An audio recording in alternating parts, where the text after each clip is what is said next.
Yan, ipasyal ko kayo guys sa farm dito sa may bukid. Papunta yan sa taas oh. Dito ako sa Kapatagan guys. Yan. Tingnan mo yung mister ko, ang sipag. Nandoon siya sa may sa may yung tinasalangan ng kopra. Yan. Mayroon dito dalandan, hindi pa nagbunga. Yan guys. Andun pa yan sa dulo papunta roon. Ayan, natatakpan po ng mga nyug na bagong tanim. Ayan. Dito naman to sa dinaanan ko. Yan, papunta doon sa may papunta pa doon.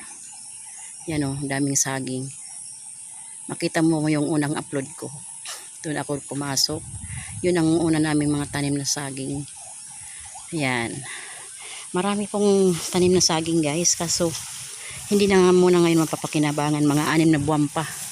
Kasi wala na. Yung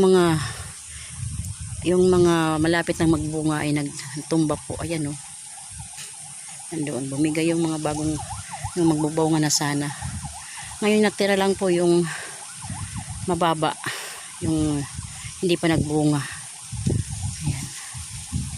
Yan guys. Kanyang kalawak yung tinataniman dito namin. Yan. Thanks for watching guys. Happy New Year everyone. Makulimlim mo. Tingnan nyo yung kalangitan. Sana hindi ulan. Yan guys.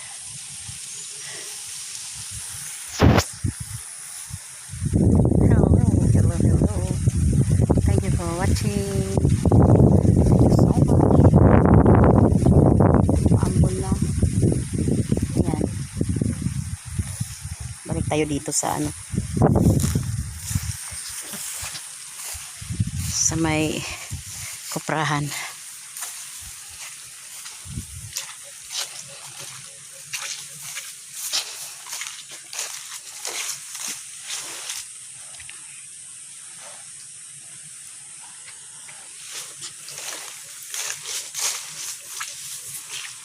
Yan guys, oh, rambutan. Malapit lang sa santol. Bangkok yan na santol. At saka mayroon siyang kakao. May guava. At saka may saging na pula.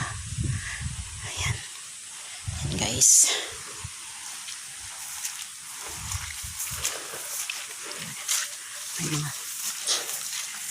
May saging dito. Hindi ko alam kung anong pangalan nito. Parang ano ba to? Hindi ko alam po. Ayan, thank you so much. Thank you for watching everyone. Ayan po. Sipag ng mister ko. Ayan o. Dinugutungan niya ng ng trapal yung hindi niya natapos pag-atip. Baka maulanan siya. Gustong-gusto na siya magsipak, ang tawag nun. Magsipak ng nyug. Parang exercise na rin niya. Yun lang naman gagawin niya. Dandahan lang po yan. Ayan, thank you so much. Thank you for watching everyone. Happy New Year.